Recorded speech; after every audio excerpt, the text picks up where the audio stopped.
श्रीवासादि गौरभक्तवृन्द।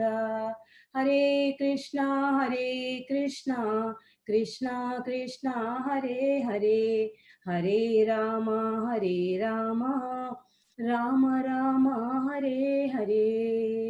ओम नमो भगवते वासुदेवाय। ओम नमो भगवते वासुदेवाय। ओम नमो भगवते वासुदेवाय।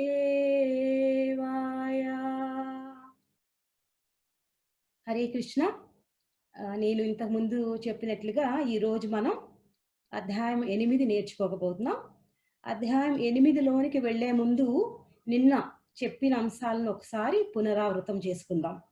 7వ అధ్యాయంలో శ్రీకృష్ణ భగవానుడు అర్జునునికి ఇచ్చిన సందేశం ఏమిటి, దానిలోని ముఖ్య సారాంశం ఏమిటో నేను మీకు ఒక చిన్న కథ ద్వారా వివరిస్తా.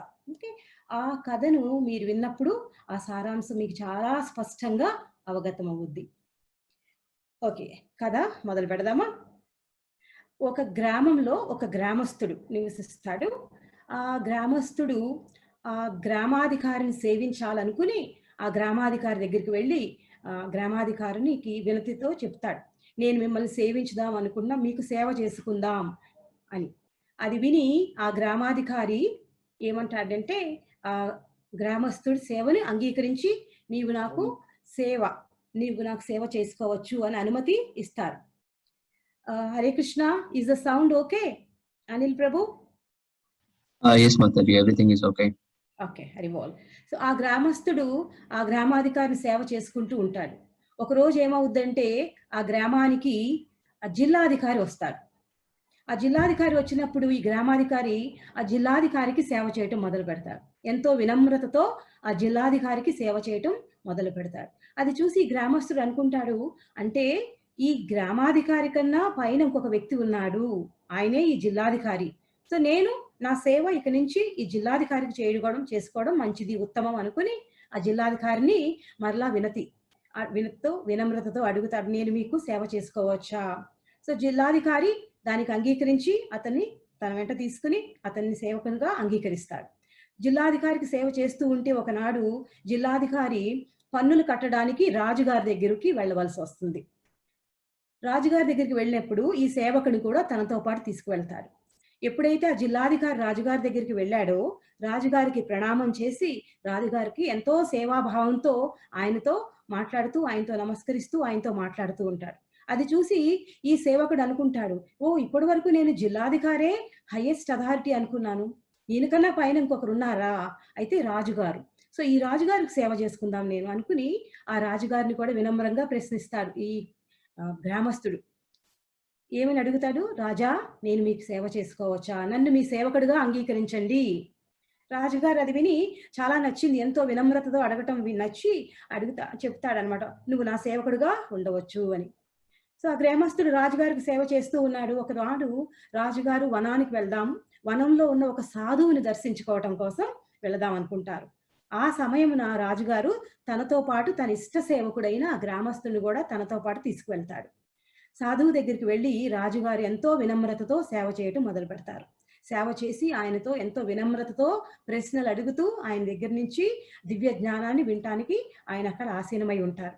అది చూసి గ్రామస్తుడికి మరలా సందేహం వస్తుంది, నేను ఇంతవరకు రాజుగారే అన్నిటికన్నా అధికుడు అనుకున్నాను, ఇప్పుడు చూస్తే రాజుగారు ఈ సాధువుకి సేవ చేస్తున్నారు, కాబట్టి నేను కూడా ఈ సాధువుకి నా సేవను అందిస్తే బాగుంటుంది అనుకుని ఆ గ్రామస్తుడు సాధువుని దగ్గరికి వెళ్ళి ఆయనకి వినమ్రంగా నమస్కరించి, ఏ మహాత్మా మీకు నేను సేవ చేద్దాం అనుకుంటున్నాను అని చెప్తారు.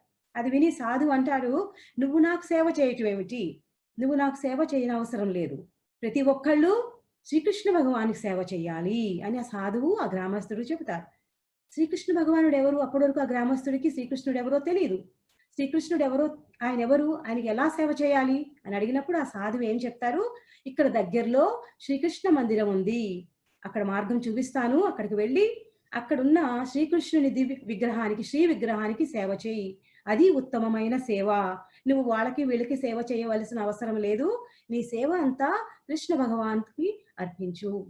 సో అది విని గ్రామస్తుడు ఎంతో ఉత్సాహంతో ఆ మందిరం ఎక్కడ ఉందో అని వెతుక్కుంటూ ఆ మందిరానికి వెళ్ళి అక్కడ శ్రీకృష్ణుని దివ్య విగ్రహాన్ని దర్శించుకుని ఆయన సేవలో నిమగ్నమైపోతాడు. ఆయన సేవలో నిమగ్నమై చివరికి పరంధామాన్ని చేరుకుంటాడు. ఈ సారాంశం ద్వారా మనకు అర్థమైనది ఏంటంటే, మనం కృష్ణ భగవానుడు 7వ అధ్యాయంలో చెప్పినట్టు మనం శ్రీకృష్ణ భగవాన్ని భక్తిపూర్వకంగా అనన్య సేవతో భజిస్తే ఆయన పరమ ధామాన్ని, ఆయన పాద పద్మాలని చేరగలము. కృష్ణ భగవానుడు మనకి 7వ అధ్యాయంలో అదే నేర్పించారు. మేధస్సులైన వ్యక్తులు, బుద్ధిమంతులైన వ్యక్తులు నన్ను భజింతురు, అనన్య చింతనతో నన్ను భజింతురు. అది మనకి నిన్న అందిన మన సందేశం. ఈ రోజు మనం అధ్యాయం 8 చూద్దాం. ఇక్కడ చూడొచ్చు మీరు అధ్యాయం 8 యొక్క టైటిల్ భగవత్ ప్రాప్తి. దాన్నే అక్షర బ్రహ్మ యోగము అని కూడా అంటారు. ఇది కూడా నేను ఇంతకు ముందు చెప్పినట్టే మనకి తెలుసు కదా, భగవద్గీతలో ఉన్న 18 అధ్యాయాలలో 7వ అధ్యాయం నుంచి 12వ అధ్యాయం వరకు మనం భక్తి యోగం గురించి నేర్చుకుంటాం. సో భక్తి యోగంలో మనం ఇంకొక అడుగు ముందుకు వేస్తున్నాం. ఇందులో శ్రీకృష్ణ భగవానుడు అర్జునుడికి ఇంకా ఎన్నో రకాలైన గుహ్యమైన జ్ఞానాన్ని అందిస్తున్నారు. ఆయన పరమ పదాన్ని ఎలా చేరాలో విశదీకరించి అర్జునుడికి ఇక్కడ ఎక్స్ప్లెయిన్ చేసి చెప్తున్నారు. అది కూడా మనం ఇవాళ నేర్చుకుందాం. సో అధ్యాయంలోకి వెళ్ళబోయే ముందు ఇవాళ చాట్ బాక్స్ ఓపెన్ అయి ఉంటే మీలో ఎంతమంది హరే కృష్ణ మహామంత్రం జపం చేస్తున్నారు? జస్ట్ ఎస్ అని చాట్ బాక్స్ లో చెప్పండి.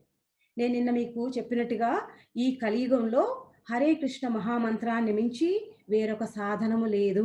శ్రీకృష్ణ భగవాన్ని చేరాలంటే హరే కృష్ణ కృష్ణ కృష్ణ హరే హరే, హరే రామ రామ రామ హరే హరే. హరే కృష్ణ మహామంత్రం ద్వారానే మనం ఈ కలియుగంలో భగవద్ధామాన్ని చేరవచ్చు. ఎందుకంటే కలియుగ ధర్మం నామజపం. ఇంకా వేరే ఇతర విధానాల ద్వారా మనం భగవంతుణ్ణి చేరుకోవడం కష్టమైన పని.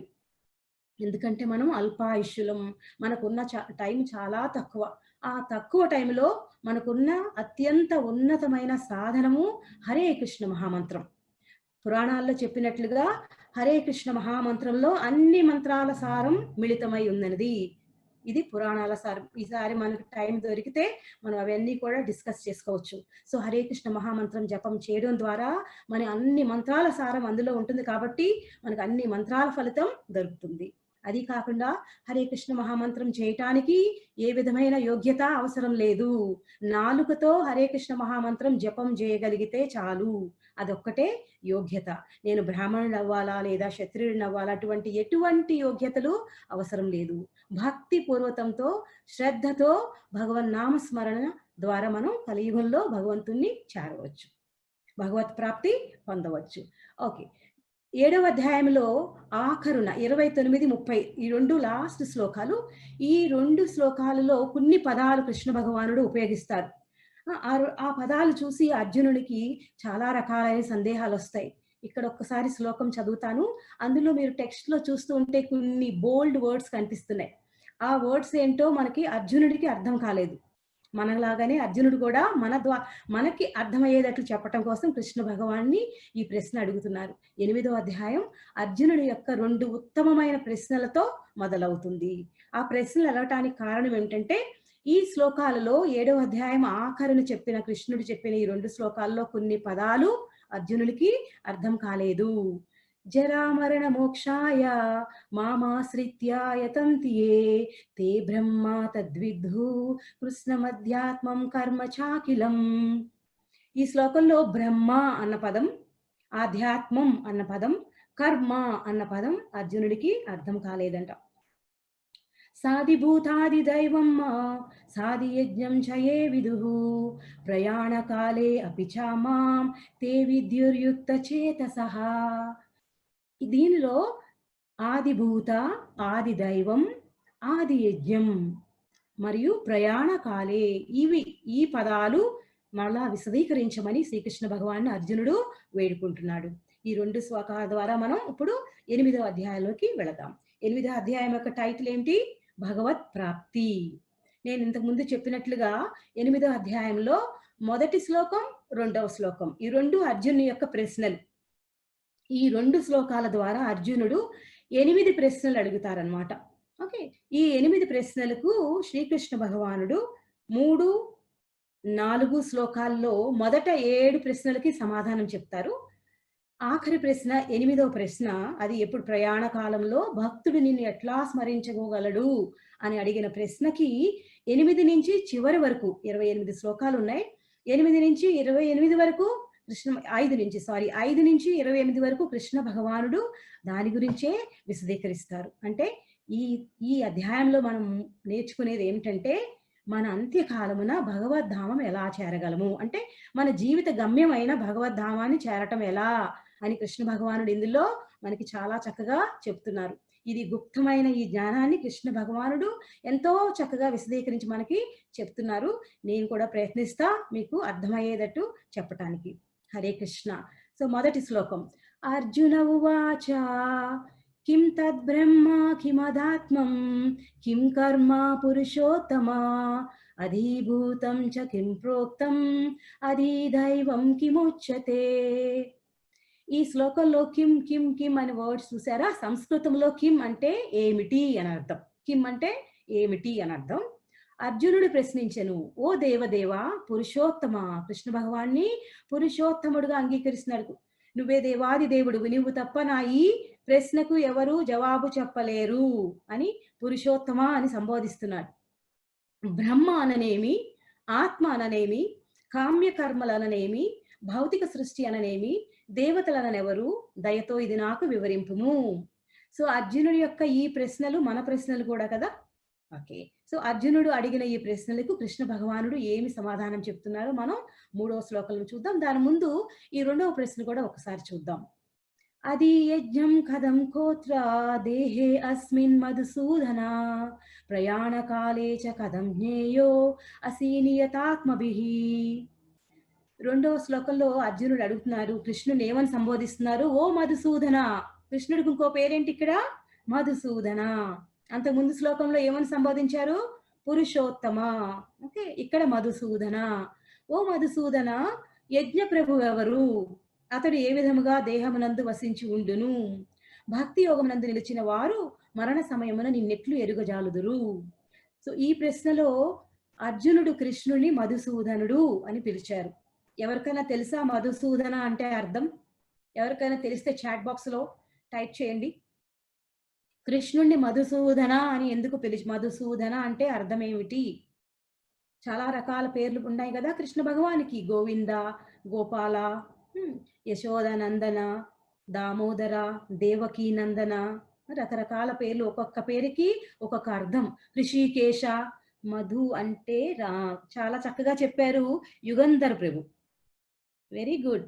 హయగ్రీవ ప్రభు కూడా చెప్పారు. ఓ వెరీ నైస్, చాలా సంతోషం. మధు అనే డీమన్ ని సంహరించటం వల్ల, మధు అనే రాక్షసుని సంహరించటం వల్ల అర్జునుడు కృష్ణుడికి మధుసూదన అని పేరు వచ్చింది. ఇక్కడ ఎందుకు మధుసూదన అని సంబోధిస్తున్నారు? ఒక పదం వాడారంటే చాలా ఉత్తమమైన అర్థం ఉంటాయి, గూఢమైన అర్థాలు ఉంటాయి. కృష్ణుడు వాడినా, అర్జునుడు వాడినా. అర్జునుడు ఇక్కడ మధుసూదనని ఎందుకు అన్నారంటే, అర్జునుడు అనుకుంటున్నాడు, నా మనస్సులోని ఈ సందేహాలన్నీ ఒక రాక్షసుల్లాగా నా మనసులో తిరుగుతున్నాయి. ఓకే, ఇటువంటి సందేహాలు రాక్షసుల్లాగా, అసురుల్లాగా నన్ను డిస్టర్బ్ చేస్తున్నాయి. కాబట్టి కృష్ణ, అందుకని మధుసూదన, మధుని ఎట్లాగైతే వధించావో అట్లాగే ఈ డౌట్స్ అన్ని క్లియర్ చేసి నా ఈ సందేహాలను దూరం చేయి. సో సందేహాలని అర్జునుడు దేనితో పోలుస్తున్నాడు? అసురులు లాంటి ఈ సందేహాలు. కానీ అర్జునుడికి అటువంటి సందేహాలు లేవు.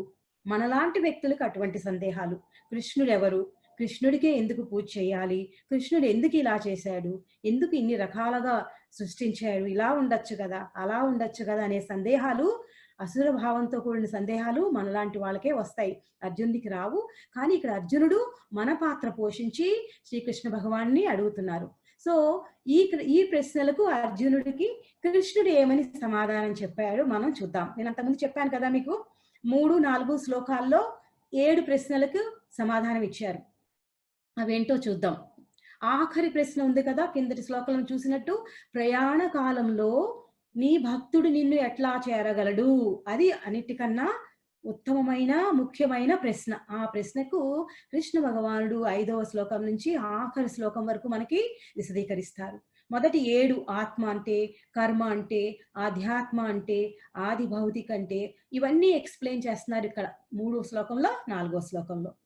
శ్రీ భగవానువాచ అక్షరం బ్రహ్మ పరమం స్వభావో అధ్యాత్మముచ్యతే భూతభావోద్భవకరో విసర్గః కర్మ సంహిత. శ్రీకృష్ణ భగవానుడు పలికెను, నాశరహితమును దివ్యమును బ్రహ్మమనియు మరియు అతని నిత్య స్వభావమే ఆధ్యాత్మమనియు చెప్పబడెను. జీవుల దేహోద్భవమునకు సంబంధించిన కార్యమే కర్మము, కామ్య కర్మలు. ఈ ప్రశ్నలో కృష్ణ భగవానుడు ఆల్మోస్ట్ 3 ఆన్సర్లు ఇస్తున్నారు. ఓకే, మన బ్రహ్మ అనగా ఏంటి అని అడిగారు కదా అర్జునుడు. బ్రహ్మం అంటే ఎవరని చెప్పారు? దివ్యము బ్రహ్మము ఎవరని చెప్పారు? అతను ఆత్మ, నాశనము రహితమైన ఆత్మ అంటే జీవాత్మ. మన జీవులమే బ్రహ్మ. అంటే బ్రహ్మ అంటే రకరకాలైన అర్థాలు ఉన్నాయి. బ్రహ్మదేవుని కూడా బ్రహ్మ అంటారు, నిరాకార బ్రహ్మాన్ని కూడా బ్రహ్మ అంటారు. రకరకాల అర్థాలు ఉన్నాయి సంస్కృతంలో. ఇక్కడ కృష్ణ భగవానుడు ఎక్స్ప్లెయిన్ చేసిన బ్రహ్మ అంటే ఎవరు? జీవాత్మ. జీవాత్మ మనం అన్నమాట. ఎందుకని మనం బ్రహ్మమయ్యాం? మనలో కృష్ణ భగవాని అంశం ఉండటం వల్ల మనం బ్రహ్మం అని పిలువబడ్డాం. సో బ్రహ్మం అంటే మనము, జీవాత్మ. అతని నిత్య స్వభావం ఉంది కదా, అదే ఆధ్యాత్మ. ఆధ్యాత్మ అంటే జీవుని యొక్క నిత్య స్వభావము. మన నిత్య స్వభావం ఏంటి? చైతన్య మహాప్రభు చెప్పినట్టు జీవేర స్వరూపేర కృష్ణేర నిత్యదాస్. మనం భగవంతుని యొక్క నిత్యదాసులము. We are the eternal servants of Krishna. That is our real identity. So ఇక్కడ కృష్ణ భగవానుడు బ్రహ్మ అంటే జీవాత్మ, ఓకే, ఆధ్యాత్మ అంటే జీవాత్మ యొక్క స్వభావము అని ఎక్స్ప్లెయిన్ చేసి చెప్తున్నారు. కామ్య కర్మలు అంటే ఏమిటంటే, ఏ కర్మలు చేస్తే మనకి దేహం దొరుకుద్దో, మనం కర్మలు చేయబట్టే మనకి ఈ దేహం. మనం కర్మలు చేయకపోతే అకామ కర్మల్లో ఉంటే గనక మనకి దేహం రాదు.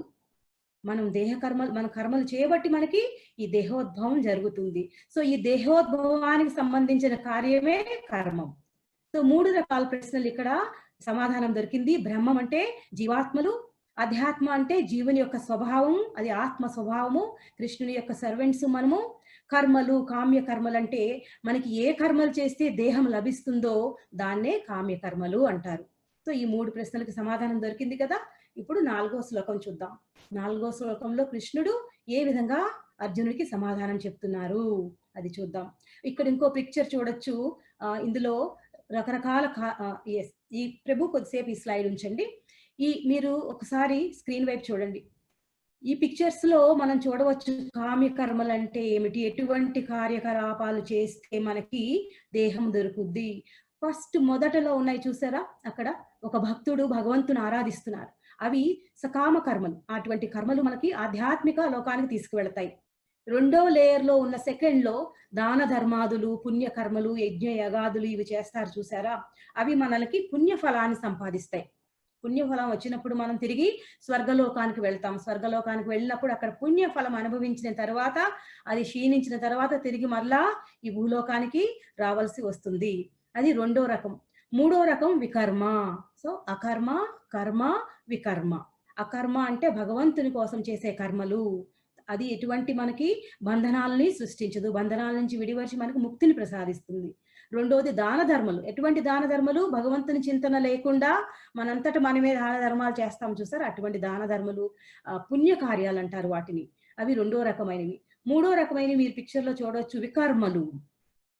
శాస్త్ర ఆమోదయోగ్యము కానిటువంటి వికర్మలు అంటే జంతువులు చేసే ఆహార, నిద్ర, భయమైథునం, ఇటువంటి 4 కార్యక్రమాలు జంతువులు చేస్తాయి. ఇటువంటి వ్యక్తులు అదే కార్యక్రమాల్లో మునిగి ఉంటారు, వాళ్ళని వికర్మలు అంటారు. ఇటువంటి వికర్మలు చేయడం ద్వారా, పుణ్య కార్యాలు చేయడం ద్వారా మరలా మనకి దేహం దొరుకుతుంది. ఇది ఈ శ్లోకం యొక్క అర్థం. ఒక 4వ శ్లోకం చూద్దాం. 4వ శ్లోకంలో శ్రీకృష్ణ భగవానుడు ఏం చెప్తున్నాడో మనం చూద్దాం. ఈ శ్లోకం ఎక్స్ప్లెయిన్ చేసి చెప్తాను. ఓ దేహదారుల్లో శ్రేష్ఠుడా, నిరంతరము పరిణామశీలమైన భౌతిక ప్రకృతి ఆదిభూతం అనబడును. కృష్ణాన్ని అడిగాడు అర్జునుడు కదా మొదట్లో. కర్మలు ఇంకొకసారి ఎక్స్ప్లెయిన్ చేయండి అని అడుగుతున్నారు. Mataji, I will explain at the end about karmas once again. Okay, let us continue now. I will explain. ఇందులో నిరంతరము పరిణామశీలమైన భౌతిక ప్రకృతి ఆదిభూతం అనబడును. అంతకుముందు ప్రశ్నలలో ఆదిభూతం అంటే ఏమిటి అని, ఆదిభూతం, ఆది దైవం, ఆధ్యాత్మం, ఇవన్నీ ఆది యజ్ఞం, ఇవి ప్రశ్నలు. మీరు ఇంకొకసారి ఆ శ్లోకాన్ని చదవండి తర్వాత. ఆదిభూతం అంటే ఏమని చెప్తున్నారు? భౌతిక ప్రకృతి. మనం ఈ భౌతిక ప్రకృతిలో ఉన్నాం కదా, అది ఆదిభూతం. సూర్య దేవతల వంటి సూర్యచంద్రుల వంటి సర్వ దేవతలను కూడి ఉండేది విశ్వరూపమే ఆది దైవం అనబడును. భగవంతుని యొక్క విశ్వరూపం మనం తర్వాత అధ్యాయాల్లో చూస్తాం.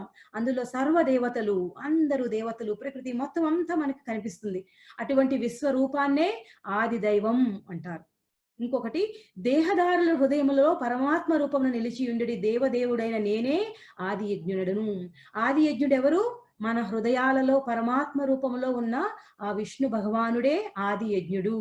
ఒక శ్లోకంలో యజ్ఞకి అన్ని యజ్ఞాలకి భోక్తను నేనే అని చెప్తారు. భోక్తారాం యజ్ఞ తపసాం సర్వలోక మహేశ్వరం. అన్ని లోకాలకి మహేశ్వరం. ఒక లోకం అనలేదు ఆయన, సర్వలోక మహేశ్వరం. జ్ఞాత్వా మాం శాంతి, ఎవరైతే అది తెలుస్తారో వాళ్ళకి శాంతి దొరుకుద్ది అని చెప్తున్నారు. ఓకే, ఆ శ్లోకంలో. ఇందులో మరలా ఇంకొకసారి చూద్దాం. 4వ శ్లోకంలో శ్రీకృష్ణ భగవానుడు అర్జునుడికి ఏమని చెప్తున్నారు? ఆదిభూతం అంటే భౌతిక ప్రకృతి. దేవతలు, సూర్య చంద్రులు వంటి దేవతలు, సర్వ దేవతలు కూడి ఉండే విశ్వరూపం ఆది దైవం. మనందరి హృదయాలలో ఉన్న పరమాత్మ ఆది యజ్ఞం.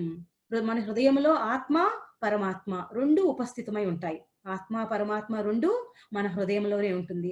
ఆత్మ యొక్క పరిమాణం ఎంతో, ఈ పరమాత్మ యొక్క పరిమాణం ఎంతో అంతకుముందు మాతాజీ మనకి ఎక్స్ప్లెయిన్ చేసి చెప్పారు. సో ఇక్కడ 3 పదాలు మనకు అర్థమైనవి. ఆదిభూతం అంటే భౌతిక ప్రకృతి, ఆది దైవతం అంటే అన్ని దేవతలు, ఆది యజ్ఞం అంటే స్వయంగా పరమాత్మ. ఓకే, నౌ నేను అంతకుముందు చెప్పినట్లుగా 5వ శ్లోకం నుంచి ఆఖరి ప్రశ్నకు సమాధానం చెప్తారు కృష్ణ. ఇక్కడ పిక్చర్ చూస్తే ఇందులో ఏం కనిపిస్తుంది? కేటర్ పిల్లర్ కనిపిస్తుంది కదా, గొంగళి పురుగు. గొంగళి పురుగు తర్వాత ఏమవుతుంది? సీతాకోకచిలుక కింద మారుతుంది. ఈ ఎగ్జాంపుల్ ఎందుకు ఇచ్చామంటే, భౌతిక ప్రకృతి అనేది పరిణామశీలం, నిరంతరం పరిణామశీలం. ఈ రోజు ఈ దేహం ఉంది, రేపు ఇంకొక దేహం. ఓకే, ఇలా పరిణామశీలమైన ఈ భౌతిక జగత్తునే ఆదిభూతం. మళ్ళా ఇంకొకసారి అడుగుతున్నారు. ఓకే, ఆదిభూతం అంటే భౌతిక జగత్తు. ఓకే, మన చుట్టూ ఉన్న, మనం ఇప్పుడు భౌతిక జగత్తులో ఉన్నాం, దాన్ని ఆదిభూతం అంటారు. ఆది దైవం అంటే సర్వ దేవతలు, అందరూ దేవతలందరినీ కలిపి ఆది దైవం. ఆది యజ్ఞం అంటే మన హృదయంలో ఉన్న పరమాత్మ, ఆయనని అధి యజ్ఞం. ఓకే, అధిభూతం, అధిదైవం, అధి యజ్ఞం. ఈ స్లైడ్స్ అన్ని కూడా షేర్ చేసుకుంటాం. తర్వాత మీరు ఒకసారి టైం ఉన్నప్పుడు చూసుకుంటే మీకు అర్థమవుద్ది. ఇప్పుడు 5వ శ్లోకంలోకి వెళ్దాం. 5వ శ్లోకంలో అర్జునుడు అడిగిన అతి ముఖ్యమైన ప్రశ్న, ప్రయాణ కాలంలో భక్తుడు నిన్ను ఎట్లా గుర్తుంచుకోగలడు? ఒక్కొక్కసారి మళ్ళా సమరీ చూద్దాం. Prabhu, please show the table once again. So అడిగిన ప్రశ్నలకు ఇంకొకసారి చూద్దాం. బ్రహ్మము అంటే ఆత్మ అని చెప్పారు కదా, దానికి సమాధానం జీవాత్మ. అది నాశనం లేని జీవాత్మ, ఎందుకంటే ఆత్మ ఉంది కాబట్టి.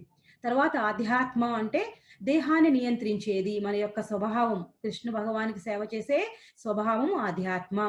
కర్మ అంటే మనం చేసే కార్యకలాపాలు, ఏ కార్యకలాపాల ద్వారా మనకు మళ్ళా భౌతిక శరీరం లభిస్తుందో దాన్ని కర్మలు అంటారు. ఆదిభూతం అంటే మనకు కనిపించే భౌతిక ప్రకృతి. ఆది దైవం అంటే పరమైన దేవతలు, దేవీ దేవతలు ఉండే విరాట రూపం. ఆది యజ్ఞ అంటే యజ్ఞభోక్త, పరమాత్మ, మన హృదయంలో ఉన్న పరమాత్మ. ఆయన ఎక్కడుంటారు? అందరి హృదయాల్లో ఉంటారు. సో మరణ సమయంలో కృష్ణుని ఎలా స్మరించాలి అన్నాడు అర్జునుడి ప్రశ్నకి, జీవితాంతం స్మరించుటకు అభ్యాసం చేయి అని చెప్తున్నారు. ఇది సమరీ. మీరు ఇంకొకసారి ఈ టేబుల్ చూసుకోండి తర్వాత. ఓకే, ఇప్పుడు 5వ శ్లోకంలోకి వెళ్దాం. 5వ శ్లోకం చాలా ముఖ్యమైన శ్లోకం. మీరు కొంచెం కంఠస్థం చేయడానికి ప్రయత్నించండి. అంతకాలే చ మామేవ స్మరణ్ ముక్త్యా కలేవరం యః ప్రయాతి సమద్భావం యాతి నాస్తస్య సంశయః. ఇందులో ఉన్న అతి ముఖ్యమైన పదం నా సంశయః. సంశయం అంటే తెలుసు కదా తెలుగులో, డౌట్ అంటాం కదా ఇంగ్లీషులో. సంశయం లేకుండా నా సంశయ అని చెప్తున్నారు కృష్ణ. మనకు సంశయాలు వస్తాయేమో, డౌట్లు వస్తాయేమో అని కృష్ణ చాలా చక్కగా మనకి అర్థమయ్యేటట్లు చెప్తున్నారు. దాని అర్థం ఏమిటంటే, అంత్యకాలేచ మామేవ, అంత్యకాలమున, కూడా నన్నే స్మరించుచు మాం ఏవా నన్నే స్మరించుచు స్మరన్ ముక్త్య కలేవరం అంటే దేహం కలేవరం దేహత్యాగం చేసేది వాడు యః ప్రయాతి సమద్భావం తత్ క్షణమే ఆ క్షణమే నన్ను పొందుతాడు. అంత్యకాలంలో నన్ను గనక స్మరించుకుంటే ఆ క్షణమే నన్ను పొందుతాడు. ఈ విషయం ఎట్టి సందేహము లేదు. మనకు దొరికిపోయింది కదా ఆన్సరు. కృష్ణ భగవానుని ధామానికి మనం ఎలా చేరగలం? అంత్యకాలం ఆయన్ని స్మరించుకుంటాం. సో తర్వాత చూద్దాం అంత్యకాలాన్న ఆయన ఎట్లా స్మరించుకోగలం మనం. అది అంత సులభమైన పద్ధత. ప్రతి ఒక్కళ్ళు ఆయన్ని స్మరించుకోగలరా? అది చూద్దాం. దానికి వెళ్లే ముందు ఇక్కడ మీరు పిక్చర్ లో ఆయన ఉన్న వారు ఎవరో మీకు తెలుసా? ఆ నుంచున్న వ్యక్తి ఎవరో చెప్పగలరా? భారతంలో వస్తుంది ఇది వనపర్వం. అక్కడ నలుగురు పడిపోయి ఉన్నారు. ఎవరికన్నా తెలుసా? మనకి ఎక్కువ time. Dharmaraju, very nice. Soumya మాత, సందీప్, యుధిష్ఠిర. ఓ వెరీ నైస్. ఓకే, ధర్మరాజు. మనం ధర్మరాజు అంటాం, యుధిష్ఠిర. యమధర్మరాజును కూడా ధర్మరాజు అంటారు, యుధిష్ఠిరుడు. ఆ నలుగురు పాండవులు. ఇక్కడ మీకు తెలుస్తుంది, ఇక్కడ ధర్మరాజుని యమధర్మరాజు చాలా ప్రశ్నలు అడుగుతాడు యక్షుడి రూపంలో వచ్చి. వాటిని యక్ష ప్రశ్నలు అంటాం. ఆ యక్ష ప్రశ్నలు అడిగి అందులో ఒక ప్రశ్న అనమాట ఈ శ్లోకంలో ఆయన అడుగుతారు. అత్యంత ఆశ్చర్యకరమైన విషయం ఏమిటి ధర్మరాజా అని అడుగుతారు. యమధర్మరాజు పుత్రుడే ధర్మరాజు యుధిష్ఠిరుడు. ఆయన యొక్క ధర్మ పాలన ఎంత బాగా ఉందో, ధర్మాన్ని ఎంత బాగా అవగాహన చేసుకున్నారో పరీక్ష చేయటం కోసం యక్ష రూపంలో వచ్చి యమధర్మరాజు ఈ ప్రశ్నలు అడుగుతారన్నమాట. ఆ ప్రశ్నలు అడిగినప్పుడు ఇచ్చిన ఆన్సరే ఇది. మీరు చదవగలుగుతున్నారా అక్కడ? ప్రతి క్షణమునందు వేల కొలది మరణం పొందుతూ ఉంటారు. కానీ మూఢాత్మలు అంటే అంత జ్ఞానం లేని వ్యక్తులు అనుకుంటారు మరణానికి ఏనాడు రెడీ కారు అనమాట. సంసిద్ధులు కానే కారు. ఓ ఇంతమందికి మరణం సంభవిస్తుంది, ఏ సమయమునైనా మరణం సంభవించే అవకాశం ఉంది కదా అని కూడా తెలుసుకోకుండా మరణానికి సిద్ధము కానే కాము. ఓ ఈరోజు నేను ఇప్పుడే చనిపోను కదా, ఇప్పుడే కాదు కదా నా సమయం అని అనుకుంటా ఉంటారు. అది అత్యంత ఆశ్చర్యకరమైన విషయం అని ఇక్కడ ధర్మరాజు యుధిష్ఠిరుడు యమధర్మరాజుకు చెప్తున్నారనమాట. అత్యంత ఆశ్చర్యకరమైన విషయం. అంత్యకాలేచ మామయ్య, నన్ను అంత్యకాలంలో నన్ను స్మరించుము అన్నారు. మనం అనుకుంటాం అంత్యకాలం ఇప్పుడు కాదు కదా, ఆ టైం వచ్చినప్పుడు స్మరిద్దాంలే అనుకుంటాం. అది అత్యంత ఆశ్చర్యకరమైన విషయం. అందుకని ఇది పెట్టామన్నమాట. ధర్మరాజు అడుగుతారనమాట ఈ క్వశ్చన్. యమధర్మరాజా అడుగుతారనమాట యుధిష్ఠిరుడు. యమధర్మరాజ అంశ యుధిష్ఠిర మహారాజు. నెక్స్ట్ శ్లోకంలో చూద్దాం ఎలా మనం భగవంతుణ్ణి స్మరించుకోగలం. అంత్యకాలంలో స్మరించుకోమన్నారు కదా, దానికి మార్గం ఏమిటి చూద్దాం తర్వాత శ్లోకంలో. రేపు నెక్స్ట్ స్లైడ్. యం యం వాపి స్మరన్ భావం త్యజంత్యంతే కలేవరం తం తమైవేతి కౌంతేయ సదా తద్భావ భావితః. ఓ కౌంతేయ, దేహమును త్యజించినప్పుడు మనుజుడు ఏ భావమును స్మరించునో, యం యం వాపి స్మరన్ భావం, ఏ భావమును స్మరించునో అదే భావమును అతను నిశ్చయముగా పొందును. అంత ముందు శ్లోకంలో అంత్యకాలంలో నన్ను స్మరించు అని అన్నారు.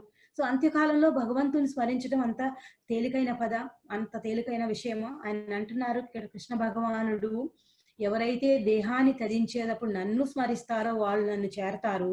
ఎవరైతే ఏ భావాలలో ఉంటారో వాళ్ళు అదే భావాన్ని నిశ్చయముగా పొందును. మన కోసం చెప్తున్నారు. మనం అంటాం కదా ఎవరు చనిపోయినా దేవుని దగ్గరికి వెళ్ళిపోయారంటాం మనం. అది నిజమైన పని కాదు. అందరూ దేవుడి దగ్గరికి వెళ్ళరు. ఎవరు వెళ్తారు దేవుని దగ్గరికి? ఎవరైతే భగవన్ నామాన్ని హరే కృష్ణ అని ఉచ్చరిస్తారో అంత్యకాలమున వారు మాత్రమే భగవంతుని దగ్గరికి చేరతారు నిశ్చయముగా. ఇక్కడ మనం ఈ స్లైడ్ లో అంతకుముందు మాతాజీ మనకు చెప్పారు. భరతముని గురించి విన్నారా? భరతముని ఒక రాజు. ఆ మహారాజు ఏం చేస్తారంటే అన్ని రాజ్యపాలన అంతా పుత్రులకు అప్పగించి వనానికి వెళ్ళిపోయి ఆ భగవద్ధామం చేరాలనే ఉద్దేశంతో యజ్ఞం మొదలు పెడతారు. ఆయన యోగం మొదలు పెడతారు. మొదలుపెట్టిన కొన్ని రోజులకే ఆటంకం వస్తుంది. ఈ జింక రూపంలో ఒక చిన్న జింక అక్కడ పడిపోయి ఉంటుంది. అక్కడ నదీ తీరమున ఆ జింకకు జన్మనిచ్చిన తల్లి ఆ నదిలో కట్టుకుపోవడం వల్ల ఆ జింక అక్కడ పడిపోవడం చూసి ఈయన హృదయం చాలా ద్రవించిపోతుంది.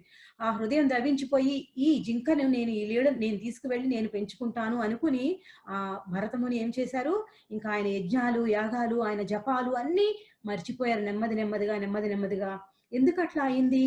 ఎప్పుడైతే భరతముని ఆయన అర్థమైందో నేను ఈ నా యోగం నుంచి దూరం అయిపోతున్నాను అని ఆయన అర్థం అవ్వగానే ఆయన ఏం చేయాలి? ఆయన ప్రామాణిక గురువు దగ్గరికి వెళ్ళి ఆయన సలహా తీసుకోవాలి. అటువంటి సలహా తీసుకోకుండా భరతముని ఆ జింక పిల్ల యొక్క సేవలో మునిగిపోయారు. ఎప్పుడైతే ఇక్కడ అర్జునుడు శరణాగతి పొందాడో కృష్ణుడు సర్వం విశదీకరించారు. కానీ ఇక్కడ భరతమునికి అట్లా అవల. ఏమైంది, ఆయన ఎవరి యొక్క సలహా తీసుకోకుండా ఆ జింక యొక్క ధ్యానంలో పడిపోయి, ఎప్పుడు నేను గనక వెళ్ళిపోతే ఈ జింకను ఎవరు చూసుకుంటారన్న భావంలో ఉన్నారు. ఒకరోజు ఆయన దేహత్యాగం చేయవలసిన సమయం వచ్చినప్పుడు ఆయన దేన్ని ఆలోచిస్తున్నారు, ఆ జింక గురించే ఆలోచిస్తూ దేహత్యాగం చేశారు. సో తర్వాత జన్మలో ఏమైంది, భరతమునికి జింక దేహం దొరికింది. జింక దేహం దొరకటం వల్ల ఆయనకి ఏమైనది, ఎంతో విలువైన సమయం వృధా అయిపోయింది. కానీ భగవంతునికి సేవ చేసుకుని ఉండటం వల్ల ఆ జింక యొక్క దేహంలో కూడా ఆయన భగవన్ నామస్మరణ చేసుకోగలిగారు. భగవన్నామస్మరణ చేసుకోగలగడం వల్ల మరు జన్మలో ఆయనకి మరలా ఇంకొక జన్మ జన్మించింది. ఒక బ్రాహ్మణుడిగా జన్మించారు. ఆయన జడభరతుడు అంటారు. దేనికి జడభరతుడుగా ఉండి ఆయన సాధన చేసుకుని తిరిగి మరలా భగవద్ధామానికి చేరగలిగారు. సో ఈ ప్రాసెస్ లో ఈయన 3 రకాల జన్మల్ని ఎత్తవలసి వచ్చినది, సమయం వృధా చేయటం వల్ల. అంత్యకాలంలో వేరే రకాలైన అట్రాక్షన్స్ లో వెళ్ళిపోవడం వల్ల ఈ భరతముని సమయాన్ని కోల్పోయారనమాట.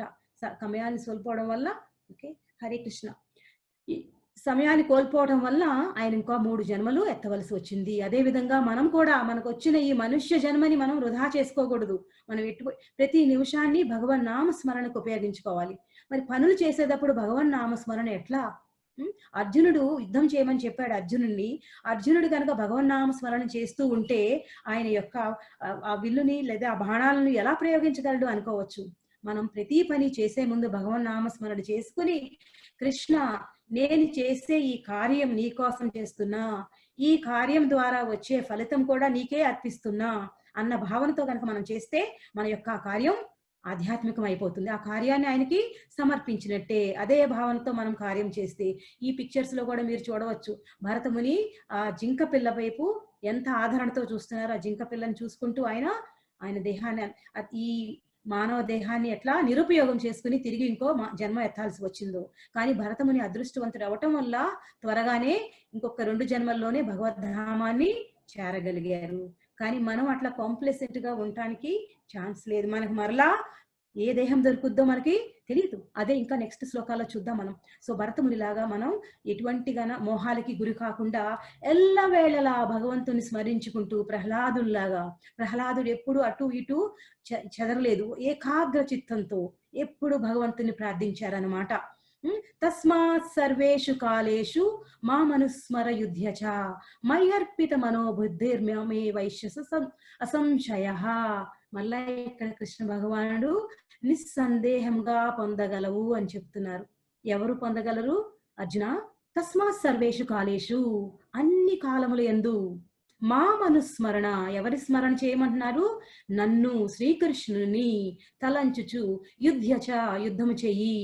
ఎందుకని? అది అర్జునుడి యొక్క విద్యుక్త ధర్మం. మై అర్పిత, నాకు అర్పించు. ఏం అర్పించమంటున్నారు? మనోబుద్ధి, నీ యొక్క మనస్సు బుద్ధులను నాయందు నిలుపుట ద్వారా, అసంశయ, నీవు నన్ను నిస్సందేహముగా పొందగలవు. ఇది ఎవరు చెప్తున్నారు మనకి? కృష్ణ భగవానుడు స్వయంగా. ఈ సృష్టికర్త అయిన కృష్ణ భగవానుడు చెప్తున్నప్పుడు మనకి ఇంకా క్వశ్చన్స్ ఏమిటి? సో ప్రహ్లాద కూడా అదే, ఎల్లప్పుడూ నారాయణ నామం స్మరిస్తూ ఆయన వైకుంఠాన్ని చేరగలిగారు. 5 సంవత్సరాల వయస్సులో మనం అనుకుంటాం కదా, 60 ఏళ్ళు వచ్చినాక రిటైర్ అయినాక కూర్చుని రామకృష్ణ అనుకుంటే భగవద్ధామాన్ని చేరగలం అనుకుంటాం. కానీ అది సాధ్యము కాదు. సాధన అనేది చిన్న వయస్సు నుంచి, శాస్త్రం ఏం చెప్తుంది? సాధన మొదలు పెట్టడానికి కావలసిన వయస్సు 5 సంవత్సరముల వయస్సు. 5 సంవత్సరముల వయసులో ప్రహ్లాద మహారాజు అనన్య భక్తితో నరసింహ భగవాన్ని తెప్పించుకున్నారు పైనుంచి. కేవలం ప్రహ్లాదుని యొక్క భక్తితో నరసింహ భగవాను, అది ఎక్స్క్లూజివ్ గా నరసింహ భగవాను ప్రహ్లాదుని కోసం వచ్చారన్నమాట. సో అటువంటి అనన్య భక్తితో ప్రహ్లాదుడు భగవద్ధామాన్ని చేరగలిగారనమాట. తస్మాత్ సర్వేషు కాలేషు, ఎప్పుడూ స్మరించుకుంటూ ఉన్నారు. సో మనం కూడా అదే చెయ్యాలి అని కృష్ణ భగవానుడు మనకి చెప్తున్నారు. సో ప్రాక్టికల్ గా ఈ కలియుగంలో మనం ఎలా చేయగలం? అదే ఇంతకుముందు చెప్పినట్టుగా ఏ పని మొదలు పెట్టినప్పుడైనా భగవన్ నామం చేసుకోండి. అదే కాకుండా ప్రతిరోజు హరే కృష్ణ మహామంత్రం జపం చేయండి. హరే కృష్ణ కృష్ణ కృష్ణ హరే హరే, హరే రామ రామ రామ హరే హరే. జపం నియమిత విధానంతో ప్రతిరోజు నేను 4 మాలలు లేదా 6 మాలలు 8 మాలలు ప్రభుపాదులు వారు చెప్తారు, ప్రతి ఒక్కళ్ళు ప్రతిరోజు 16 మాలలు చేస్తే రోజంతా మనం కృష్ణ భావనతో ఉంటాము అని చెప్పారు ఆయన. ఆయన ఆచార్యులు చెప్పింది మనం ఫాలో అవ్వచ్చు. కానీ మొదటిగా మనం ఒక మాలతో మొదలు పెట్టండి. 2, 4, 6 అట్లా పెంచుకుంటా వెళ్ళండి మీకున్న టైం అనుసారం. కానీ ఒకటి మాత్రం మనం గుర్తుంచుకోవాలి, ఎల్లవేళలా భగవన్నామం చేయాలి. దానికి కావలసిన సాధన మనం ఎప్పుడు చేసుకోవాలన్నమాట. ఇది ఈ శ్లోకం ద్వారా మనకి కృష్ణుడు చెప్పేది. ఎల్లవేళలా నన్ను స్మరిస్తూ నీ విద్యుక్త ధర్మం చెయ్యి అని చెప్తున్నారు. సరే, ఈ 7వ శ్లోకంలో. తర్వాత శ్లోకం చూద్దాం. అభ్యాసయోగయుక్తేన చేతసా నాన్యగామినా పరమం పురుషం దివ్యం యాతి పార్థాను చింతయన్. మళ్ళీ ఇక్కడ ఎక్స్ప్లెయిన్ చేస్తున్నారు. ఓ పార్థ, పార్థ అంటే ఎవరు? అర్జునుడు. మనస్సును ఎల్లవేళలా నా స్మరణము నందే నియుక్తం చేసి ఏమాత్రము మార్గము తప్పక నన్నే దేవదేవునిగా ధ్యానం చేసేవాడు నన్ను తప్పక చేరగలడు. అంతకు ముందు శ్లోకంలో కృష్ణుడు ఏమర్పించమన్నారు ఆయనకి? మనస్సు, బుద్ధి, సంశయం లేకుండా నువ్వు నన్ను చేరతావు అని చెప్పారు. అది ఆ పదాలు ఇంపార్టెంట్ పదాలు ఆ శ్లోకాల్లో. ఈ శ్లోకంలో నాణ్యగామిన అంటే, నాణ్యగామిన అంటే మార్గము తప్పక. మనం ఏం చేస్తాం? మార్గం తప్పేస్తాం. కొన్ని రోజుల తర్వాత ఏదో విధంగా మనకి ఏదో రకమైన అవరోధాలు వస్తూ ఉంటాయి. సో మార్గాన్ని తప్పే అవకాశం ఉంది. అందువల్ల కృష్ణ భగవానుడు ఇక్కడ నొక్కి చెబుతున్నారనమాట, ఏమాత్రం మార్గం తప్పొద్దు, నన్నే దేవదేవునిగా ధ్యానం చేయి, నన్ను తప్పక చేరగలవు. ఈ పిక్చర్ లో మీరు చూడవచ్చు, వాళ్ళు ఎవరు? విష్ణు దూతలు. పుష్పక విమానంలో విష్ణు దూతలు వచ్చారు. ఎవరిని తీసుకువెళ్ళటానికి? అజామిల అనే బ్రాహ్మణుని. అజామిల కథ ఒక 2 నిమిషాలు మనం చూద్దాం. అజామిల భగవంతుని నామం స్మరించారనమాట. ఎలా స్మరించగలిగాడు మనకు చాలా ఆశ్చర్యం వేస్తుంది. ఆ కథను చూద్దాం. ఇప్పుడు భాగవతంలో వస్తుంది అజామిల యొక్క కథ. నెక్స్ట్ స్లైడ్ లో మీరు చూడవచ్చు అజామిల యొక్క లైఫ్ హిస్టరీ ఇన్ షార్ట్. అజామిలుడు బ్రాహ్మణ జన్మలో పుట్టాడు, ఒక బ్రాహ్మణుడు అనమాట. ఒకనాడు ఆయన వనానికి వెళ్తారు. ఎందుకు? ఈ యజ్ఞానికి సంబంధించిన ద్రవ్యాలన్నీ తెచ్చుకోవడం కోసం. కుశగ్రాసము ఇలాంటి రకరకాలైన వస్తువులు కావాలి కదా, యజ్ఞ సామాగ్రిని తెచ్చుకోవడం కోసం ఒకసారి అడవికి వెళ్ళినప్పుడు అడవిలో ఒక చూడరాని దృశ్యం చూస్తాడు. ఒక శూద్రుడు ఇంకొక శూద్ర వేశ్యతో ఉండటం చూసి ఆయన మనసు వికలమైపోతుంది. ఆ మనసు వికలమైపోయినప్పుడు ఏమైంది? నెక్స్ట్ ఆయన ఆ బ్రాహ్మణత్వాన్ని నెమ్మదిగా కోల్పోయి ఆ వేశ్యని కూడా ఇంటికి తెచ్చుకుని ఆయన ఆ వేశ్యని ఇంటికి తెచ్చుకుని పూర్తిగా ఆ బ్రాహ్మణత్వాన్ని కోల్పోతాడు. కానీ 88 సంవత్సరాలు వచ్చినా గాని 10 మంది పిల్లలు ఉంటారు ఆయనకి. ఆయన యొక్క ఆఖరి పుత్రుని యొక్క పేరు నారాయణ అని పెట్టుకున్నాడు. ఆ ఆఖరి పుత్రుడు అంటే చాలా ఎంతో ప్రేమ. ఒకసారి అతను అంత్యకాలం వచ్చినప్పుడు, చనిపోతానని తెలిసినప్పుడు దేహం చాలా బాధకు లోనవుద్ది కదా. ఆ బాధలో ఉన్నప్పుడు ఒక్కసారి యాంగ్జైటీకి లోనై నా చిన్న పుత్రుడైన నారాయణుడు ఏమైపోతాడో నేను వెళ్ళిపోతే అని భయంతో నారాయణ అని పిలుస్తారు. సో జస్ట్ తెలుసో తెలియకో, knowingly are annoyingly, he called out for Narayana. Narayana అన్న పదం పలకగానే ఆల్రెడీ అక్కడికి యమదూతలు యమపాసం తీసుకుని వచ్చేశారు. కానీ ఎప్పుడైతే నారాయణ అని ఎవరిని పిలిచారు? యాక్చువల్ గా అజామిలుడు నారాయణను పిలవలేదు, దేవుణ్ణి పిలవలేదు.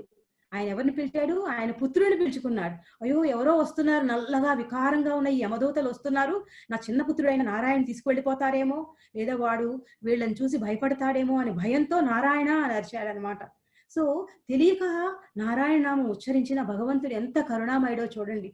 ఆయన వెంటనే విష్ణు దూతలను పంపించి అజామిలుని తీసుకురమ్మని పంపించారనమాట. సో అజామిలు దగ్గర అక్కడ యమదూతలు విష్ణుదూతలు ఇద్దరి మధ్య సంవాదం జరుగుద్ది. ఆ సంవాదంలో యమదూతలు మరలా యమధర్మరాజును ప్రశ్నిస్తారు. అప్పుడు యమధర్మరాజు చెప్తారు అజామిల్ని వదిలివేయమని, ఎందుకంటే ఆయన నారాయణ అని పిలిచడం వలన. కానీ ఆయన నారాయణ అని పిలవడానికి కారణం ఆయన పూర్వ జన్మలో చేసిన సుకృతం. అది అంత తేలిగ్గా మనలాంటి వాళ్ళకి ఎటువంటి సాధన లేకుండా నారాయణ అని ఈవెన్ మన పుత్రి యొక్క పేరు కూడా మనం పిలవలేము. అజామిలనికి ఎంతో ఆధ్యాత్మిక బ్యాలెన్స్ ఉంది, బ్యాంక్ బ్యాలెన్స్ ఉంది. అందువల్ల నారాయణ నామం తెలియకుండా కూడా పిలవగలిగాడు. దానికి భగవానుడు అతనికి ఇంకొక అవకాశం ఇచ్చి ఈ జన్మాంతం వరకు సాధన చేసుకుని తిరిగి విష్ణు లోకానికి రా అని చెప్పి ఆయన అవకాశం ఇచ్చారనమాట. అజామిలుడు ఎంత పాప కర్మమైన జీవితం గడిపినా పూర్వజన్మ ఫలితం వలన తిరిగి అతనికి అవకాశం దొరికినది. ఆ అవకాశంతో అతను వనానికి వెళ్ళి మొత్తం సర్వము వదిలిపెట్టి సర్వం త్యాగం చేసి వనానికి వెళ్ళి అక్కడ కూర్చుని భగవన్నామ చింతనలో తిరిగి భగవద్ధామానికి చేరగలిగారు. ఇది అజామిలుని యొక్క స్టోరీ. మీరు ఇక్కడ చూడొచ్చు పిక్చర్ లో ఎంత చక్కగా దివ్యమైన దేహంతో ఆయన విష్ణు ధామానికి వైకుంఠానికి చేరుకున్నారు. ఇది అంత్యకాలాన్ని మనం ఏం చేయాలో కృష్ణ భగవానుడు అర్జునుడు అడిగిన ప్రశ్నకి చెప్తున్నారు. అంత్యకాలాన్ని ఏం చేయాలి? నన్నే స్మరించు. నన్నే స్మరించాలంటే నువ్వేం చేయాలి? అస్తమానం నా భావనలో ఉండాలి, ఆ మార్గం నుంచి తొలగకూడదు అని చెప్తున్నారు. తర్వాత శ్లోకం చూద్దాం. అక్కడ కృష్ణ మనకి ఇంకా ఏ విధమైన వివరణ ఇస్తున్నారో చూద్దాం. ఈ శ్లోకంలో ఏం చెప్తున్నారో చూద్దాం. ఈ శ్లోకంలో కృష్ణ భగవానుడు ఆయన గురించి, ఆయన ధామం, మనం అందరూ అక్కడికి వెళ్ళాలనుకుంటున్నాం కదా, మరి మనం అక్కడికి వెళ్ళాలనుకుంటే మనకి కొంచెమైనా జ్ఞానం తెలియాలి కదా. ఆ ధామం ఎలా ఉంటుంది, ఎంత సుందరంగా ఉంటుందో ఈ శ్లోకం ద్వారా చూద్దాం. ఒకసారి శ్లోకం చదువుతాను, వినండి. కవిం పురాణం అనుశాసితార మనోరణీయం సమనుస్మరేధ్య సర్వస్య దాతారమచింత్య రూప మాదిత్యవర్ణం తమసా పరస్తాత్. ఈ 9వ శ్లోకంలో ఏమని చెప్తున్నారంటే కృష్ణ భగవానుడు నేనే నియమించువాడును, నేనే పోషించువాడును. ఓకే, సూక్ష్మము కన్నా సూక్ష్మమైన వాడును. That means Krishna is the supreme controller, he is the supreme sanctioner. Okay, and భౌతిక భావనలకు పరమైన వాడు, అచింత్యుడు, మన చింతనకు అందని వాడు, రూప సహితుడు. Krishna has a beautiful form. మీరు చూడొచ్చు కదా అక్కడ కృష్ణ భగవానుడు నీలమేఘశ్యామ్, ఎంత బ్యూటిఫుల్ త్రిభంగి రూపంలో వేణువును ఊదుతూ ఎంత అందంగా ఎంత మనోహరంగా కృష్ణ భగవానుడు ఉన్నారు.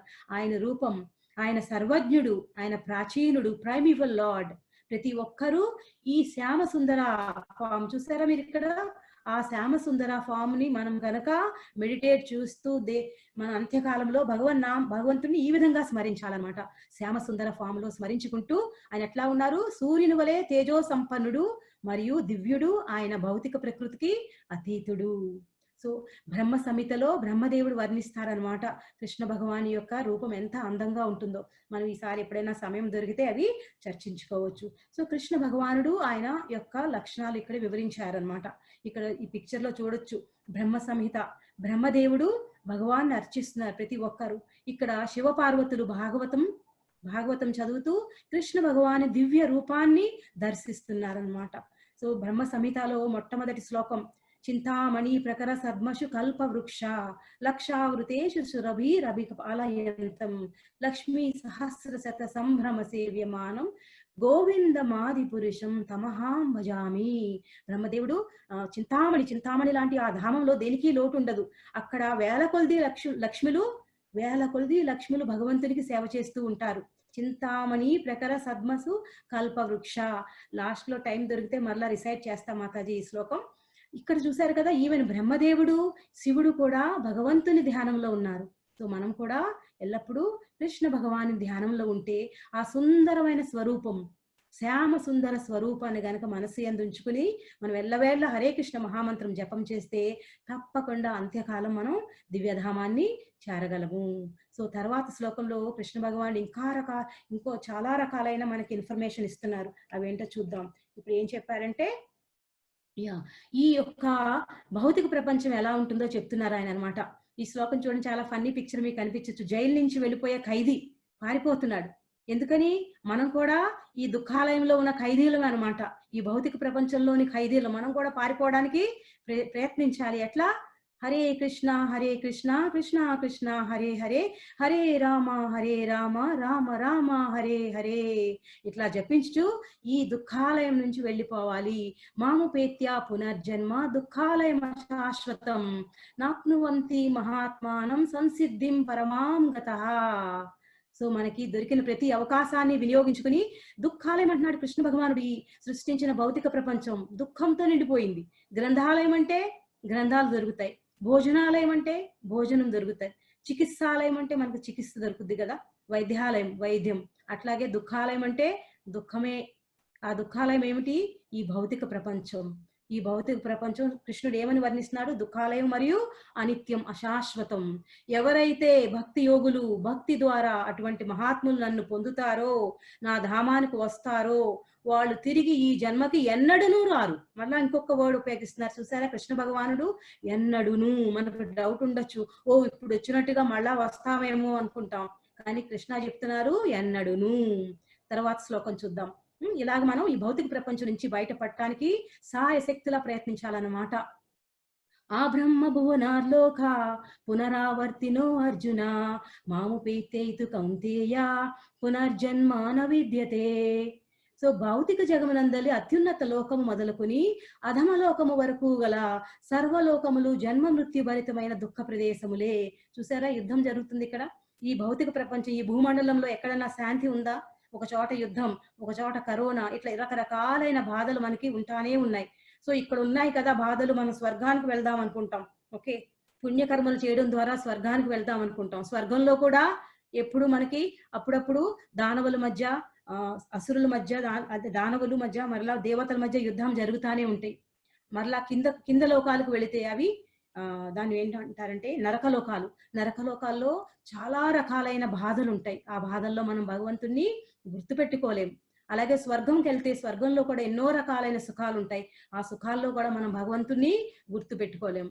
సో ఈ మర్త్యలోకం, ఈ భూమండలంలో మాత్రమే మనం భగవంతుణ్ణి గుర్తుపెట్టుకోగలం. ఎందుకంటే ఇక్కడ ద్వంద్వాలు, సుఖాలు, దుఃఖాలు. అట్లీస్ట్ దుఃఖం వచ్చినప్పుడు మనం భగవంతుణ్ణి తలుచుకుంటాం. అదే చెప్తున్నారు ఇక్కడ కృష్ణ భగవానుడు. ఏమన్నారు? భౌతిక జగంలో ఉన్న 14 లోకాలు ఉన్నాయి. భౌతిక జగంలో 14 లోకాల్లో పై లోకాల్లో స్వర్గలోకం, కింద లోకాల్లో నరకం, మధ్యలో భూలోకం. ఈ అన్ని లోకాల్లో కూడా జన్మ మృత్యువు ఉంటాయి. ఇవన్నీ దుఃఖ ప్రదేశాలే. కౌంతేయ, దానికి ఆవల ఉన్న నా లోకం, ఆధ్యాత్మిక లోకమైన నా స్వధామానికి రా. అక్కడికి వచ్చిన వాళ్ళకి తిరిగి జన్మ ఉండదు అని చెప్తున్నారు. అర్థమైందా? ఆ బ్రహ్మ భువనార్లోక, బ్రహ్మలోకంలో కూడా తిరిగి రావాల్సి వస్తుంది. అక్కడ కూడా మృత్యు ఉంటుంది. స్వర్గంలో కూడా తిరిగి రావాల్సి వస్తుంది. కానీ భగవంతుని యొక్క ఆధ్యాత్మిక లోకంలో అవేమీ లేవు. ఈ పిక్చర్ లో మీరు అక్కడ స్వర్గం చూడొచ్చు, భూమి చూడొచ్చు, కింద అక్కడ నరకం చూడొచ్చు. నరకంలో ఎన్ని రకాలైన యాతనలు పడాల్సి వస్తుందో. సో ఇటువంటివన్నీ కృష్ణ భగవానుడు మనకి విశదీకరించి చెబుతున్నారు. ఇవన్నీ వదిలిపెట్టి నన్ను స్మరించు, నా దగ్గరికి రా. అక్కడ మనకి జన్మ మృత్యువు లేదు, వార్ధక్యం లేదు, డిసీజ్ లేదు, ఎటువంటివి లేవు. ఆనందం, అది ఆనందం కూడా ఎప్పుడు ఆనందాంబుది వర్ధనం, పెరుగుతూనే ఉండే ఆనందం అంట అక్కడ భగవంతుని సేవలో. అది వదిలిపెట్టి మనం ఇక్కడికి వచ్చాం. సో జైల్లో ఉన్న పక్షుల్లాగా, ఒక జైల్లో ఉన్న ఖైదీల్లాగా మనం ఈ ఇక్కడ చిక్కుకుపోయాం. దీంట్లోంచి బయటికి రావాలంటే హరే కృష్ణ కృష్ణ కృష్ణ హరే హరే, హరే రామ రామ రామ హరే హరే. సదా హరినామ జపం చేయండి. తప్పనిసరిగా మనం మన గమ్యాన్ని ఈ జన్మలోనే చేరుకోగలం. సో తర్వాత శ్లోకంలో కృష్ణ భగవానుడు బ్రహ్మదేవుని యొక్క టైం వివరిస్తారు. ఎందుకంటే బ్రహ్మదేవుని యొక్క ఒక్క పగలులో ఏమవుతారంటే జీవులందరూ వ్యక్తం అవుతాయి.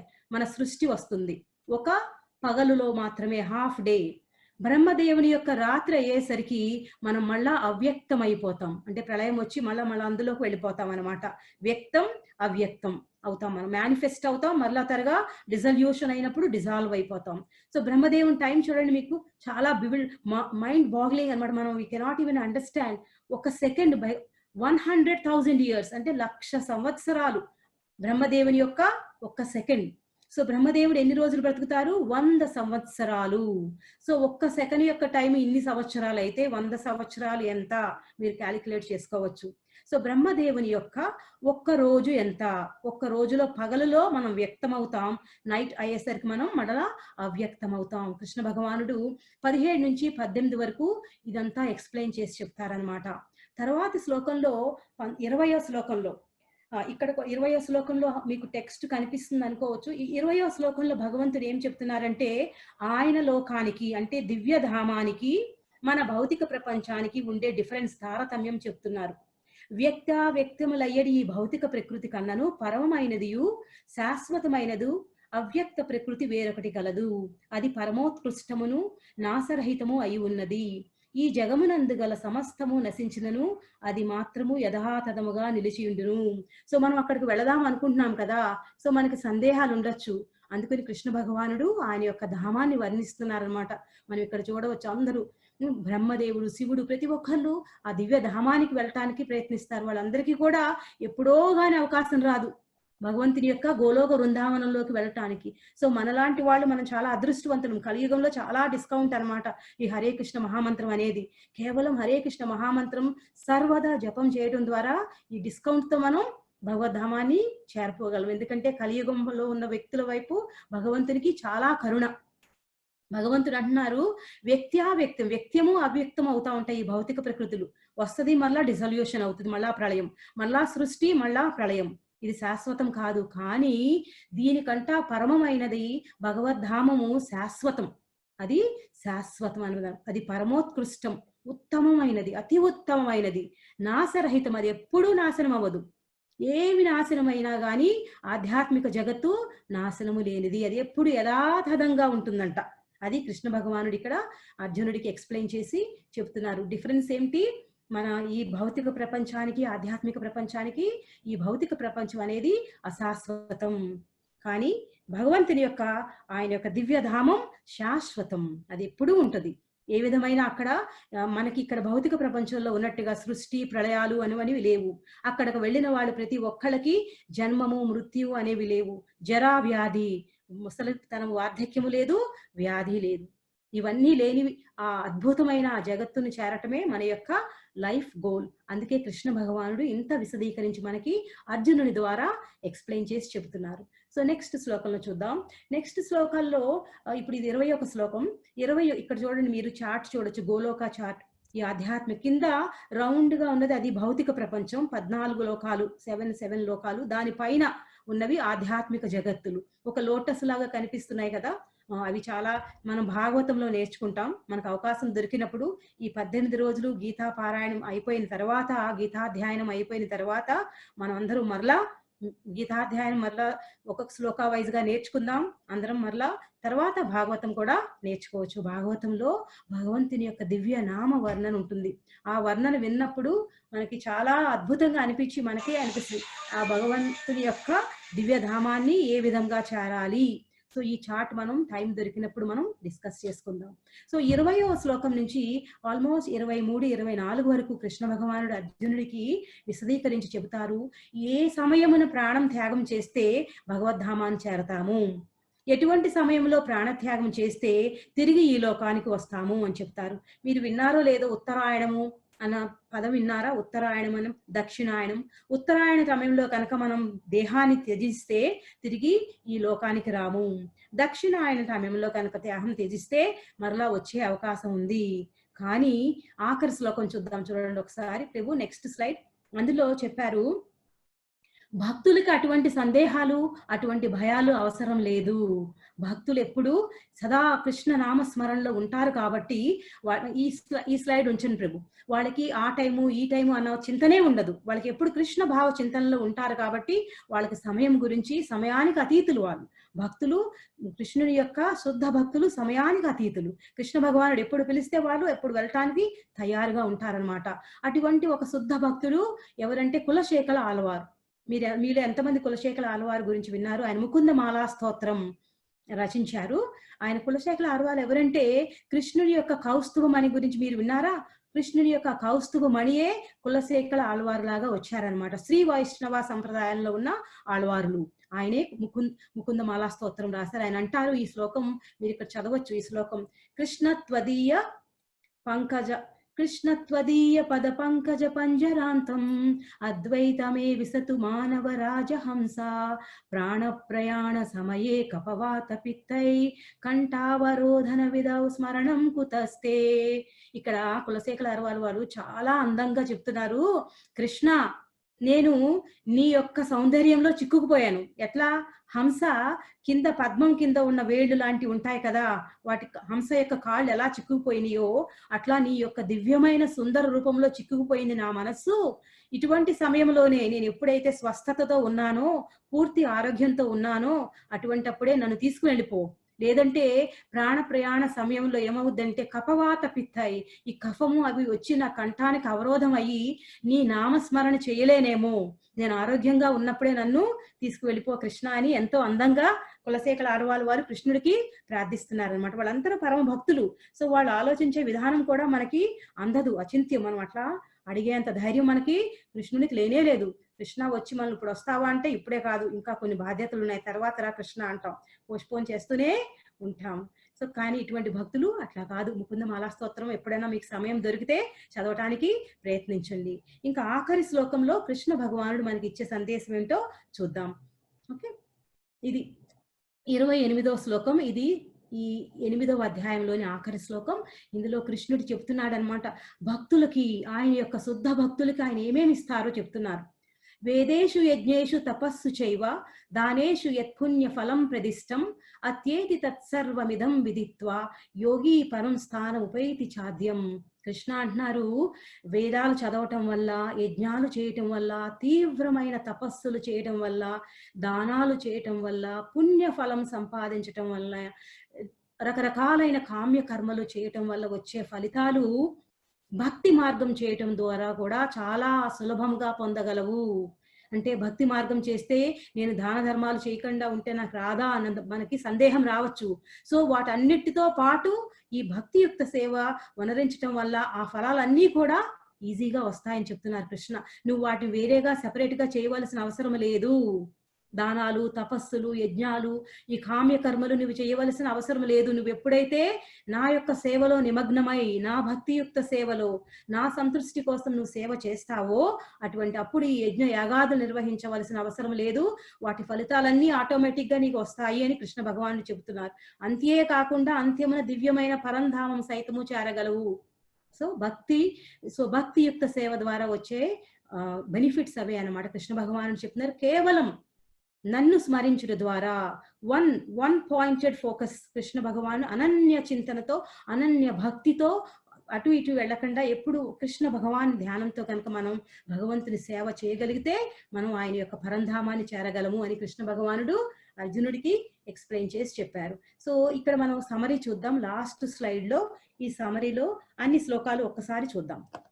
మనం 8వ శ్లోకం నుంచి 4వ శ్లోకం వరకు అర్జునుడు అడిగిన ప్రశ్నలు 2 కృష్ణ భగవానుడు ఆన్సర్ ఇచ్చారనమాట. 8 ప్రశ్నలు అడిగారు, వాటికి ఆన్సర్లు ఇచ్చారు.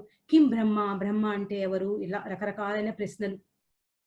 తర్వాత 5వ శ్లోకం నుంచి 8వ శ్లోకం వరకు ఏమని చెప్పారు, కృష్ణ భగవాన్ని అంత్యకాలంలో ఎలా స్మరించుకోవాలి, తర్వాత ఒక మిశ్రమ భక్తి ఉంటే ఎలా ఉంటుంది కృష్ణ భగవాన్ చెప్పారు. అది 9 నుంచి 8:13 వరకు. తర్వాత ప్యూర్ భక్తి, శుద్ధ భక్తితో కృష్ణ భగవాన్ని ఎట్లా స్మరించుకోగలం అనేది 14 నుంచి 16. దుఃఖాలయం అశాశ్వతం, ఈ దుఃఖాలయం అశాశ్వతమైన ఈ దుఃఖాలయానికి నువ్వు తిరుగు రావు అని చెప్తున్నారనమాట. తర్వాత శ్లోకాల్లో కృష్ణ భగవానుడు ఆధ్యాత్మిక ప్రపంచానికి, ఈ భౌతిక ప్రపంచానికి ఉన్న తారతమ్యాలు వివరించి చెప్పారు. ఆఖరుగా కృష్ణ భగవానుడు ప్యూర్ భక్తి అంటే శుద్ధ భక్తి ద్వారా మనం ఏం పొందగలము, అత్యేతి తత్ సర్వమిదం విదిత్వా, అన్ని రకాలైన ఫలాలు, యజ్ఞ యాగాదులు, తపస్సులు, దానాలు లేదా కామ్య కర్మలు, వివిధ రకాలైన పుణ్యకర్మలు చేస్తారు. ఆ ఫలితాలన్నీ కేవలం భక్తి యోగం చేయటం ద్వారా మనం పొందవచ్చు అని చెప్తున్నారు. మనం అనుమానం రావచ్చు భక్తి యోగం అంటే ఏమిటి అని. నిన్న నేను చాలా సింపుల్ గా ఎక్స్ప్లెయిన్ చేసి చెప్పాను కదా, ABCD అని. భక్తుల యొక్క సాంగత్యం, బి అంటే బుక్స్, భగవద్గీత పారాయణం, సి అంటే చాంటింగ్, భగవన్ నామస్మరణ, హరే కృష్ణ కృష్ణ కృష్ణ హరే హరే, హరే రామ రామ రామ హరే హరే. తర్వాత మనం ఏ తిన్నా భగవంతునికి నైవేద్యం సమర్పించి పెడితే అది. ఈ 4 రకాలైన పద్ధతులు మనం ఫాలో అవటం వల్ల ఈజీగా మనం భక్తియుక్త సేవలో నియుక్తం అవ్వచ్చు. మనం తప్పకుండా శాస్త్రం చదవాలి, భగవద్గీత, భాగవతం, హరినామ స్మరణ ప్రతిరోజు జపం, ఒక నియమిత రూపంలో, ఒక ఫిక్స్డ్ టైం మనం భగవంతుని నామం స్మరణ చేసుకోవచ్చు. ముఖ్యంగా బ్రహ్మ ముహూర్త టైంలో చెప్తాను కదా, అంతకుముందు చెప్పినట్లుగా సూర్యోదయానికి ముందు 1.5 అవర్ ముందు వచ్చే టైంనే బ్రహ్మ ముహూర్తం. ఆ టైంలో గనుక మనకు కొంచెం టైం దొరికినా భగవన్ నామ స్మరణ చేసుకుంటే మన యొక్క భక్తియుక్త సేవ ఫిక్స్డ్గా ఉంటుంది. మనం చాలా ప్రశాంతమైన మనస్సుతో భగవన్ నామ స్మరణ చేసుకోవచ్చు. ఇంకొకటి ఏంటంటే ఎప్పుడు కూడా భగవంతుని భక్తుల సాన్నిధ్యంలో, ఇది ఇప్పుడు మనం ఉన్నదే సత్సంగం, ఇదేదో జూమ్ లో మీటింగ్ కాదు, మనందరూ ఒక మందిరంలో కూర్చుని భగవన్ నామని, భగవంతుని కథని, భగవద్గీతని మనం పారాయణం చేస్తున్నాం. ఇది ఒక మందిరం లాంటిది, ఇదే సత్సంగం. ఓకే, సత్సంగం. ఈ సత్సంగం ద్వారా మనకి ఎన్నో రకాలైన బెనిఫిట్స్ కృష్ణ భగవానుడు ఇస్తాడనమాట.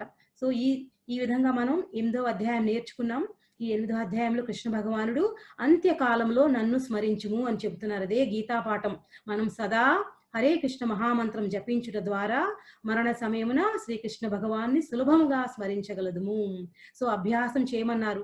అది ఏదో లాస్ట్ డే నాడు మనం ప్రయాణకాల టైంలో సడన్ గా మనకి భగవన్ నామ స్మరణ గుర్తుకు రాదు. అందువలన ప్రతి నిమిషం మనం సాధనకు ఉపయోగించాలి. సాధన ద్వారా పనులు సమకూరుతాయి మనకి. భగవంతుని నామస్మరణ ఎల్లవేళలా చేయటమే సాధన. ఆ సాధన కనుక చేస్తే కృష్ణ భగవానుడు చెప్పినట్లుగా అంత్యకాలమున మనం భగవంతుణ్ణి చేరవచ్చు. కాబట్టి జపించండి హరే కృష్ణ హరే కృష్ణ కృష్ణ కృష్ణ హరే హరే, హరే రామ రామ రామ హరే హరే అని ఆనందించండి. హరినామ జపం ద్వారా మనం భగవద్ధామాన్ని చేరగలము. Hare Krishna. I think time అయింది ప్రభు, 6:30 అయింది. ఇక్కడ మనం ఒక క్విజ్ పెట్టుకుందాం. You can see quiz. ఈ క్విజ్ ఆన్సర్ చేయడానికి ప్రయత్నించండి. దీనిలో 5 ప్రశ్నలు ఉన్నాయి, తెలుగులోనే ఉన్నాయి కాబట్టి 5 ప్రశ్నలకి ఆన్సర్ చేయండి. నేను ఫస్ట్ శ్లోకంలో మీకు ఎక్స్ప్లెయిన్ చేసి చెప్పాను కదా, బ్రహ్మము అంటే ఏంటి, ఆధ్యాత్మ. 100% correct, very nice. Okay, please answer. Hello, మీరు ఏమైనా క్వశ్చన్స్ తీసుకుంటారా మాతాజీ? ప్రభు, అలాగే ప్రభు, అలాగే ప్రభు. ఎవరికన్నా ప్రశ్నలు ఉంటే అడగవచ్చు. క్వశ్చన్స్ ఉన్న వాళ్ళు హ్యాండ్ రైజ్ చేయండి. సో మీరు డైరెక్ట్ గా మాట్లాడచ్చు.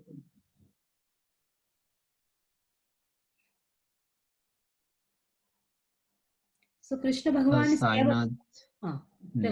సాయినాథ్ నేత గారు అన్మ్యూట్ చేసుకోండి.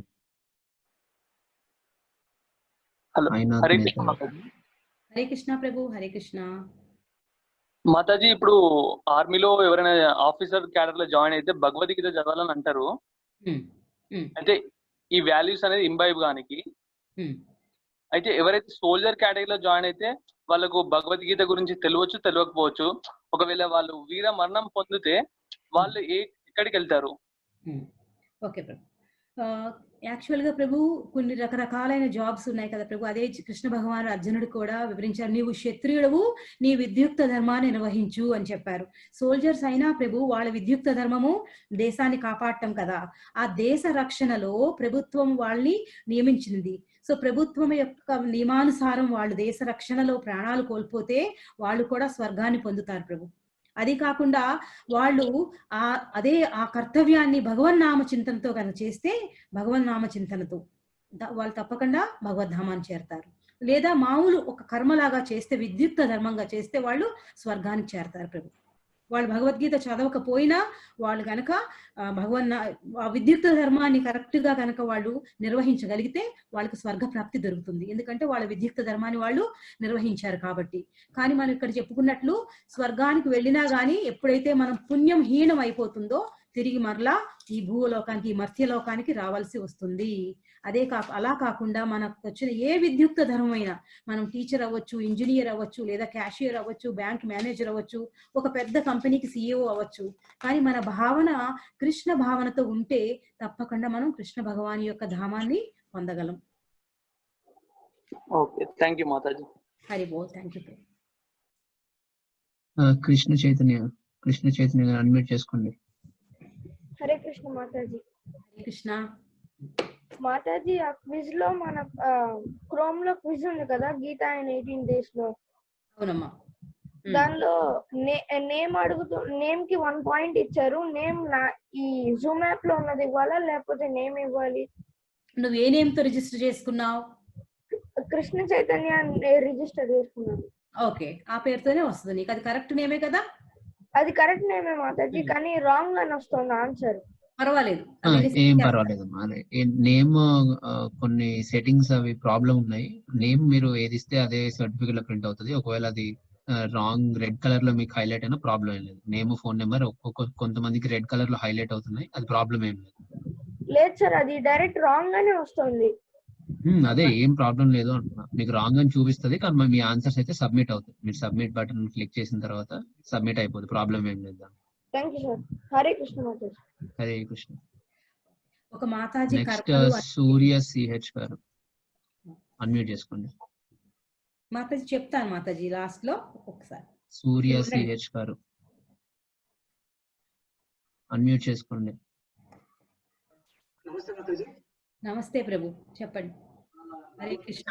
చాలా బాగా ఇన్ఫర్మేషన్ ఇస్తున్నారు మాతాజీ, దానికి చాలా చాలా thanks first of all. Thank you Prabhu. అది చెప్పండి, మీ ప్రశ్న ఏముందా? 2 ప్రశ్నలు ఉన్నాయి మాతాజీ.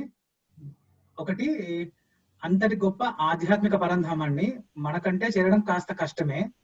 మీరు ఇంతకు ముందు స్లైడ్స్ లో చెప్పినట్లు అందరు దేవతలు ఆయనను చేరడానికి ప్రయత్నం చేస్తున్నారు అన్నారు. కానీ ఎందుకని దేవదేవాదులు ఇప్పటికీ చేరలేకపోతున్నారు? వారే చేరలేకపోతున్నప్పుడు ఈ మానవ జన్మలో మనం ఆయన చేరడం ఎంతవరకు సాధ్యం?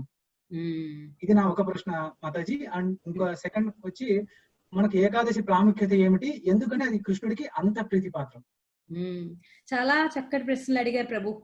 మొదటి ప్రశ్నలో దేవతలు కూడా భగవంతుడిని ఎందుకు చేరలేకపోతున్నారు అన్నారు కదా. నేను అంతకు ముందు చెప్పినట్టుగా ప్రభు, ఈ దేవతలు ఎక్కడ నివసిస్తారు? స్వర్గలోకంలో నివసిస్తారు.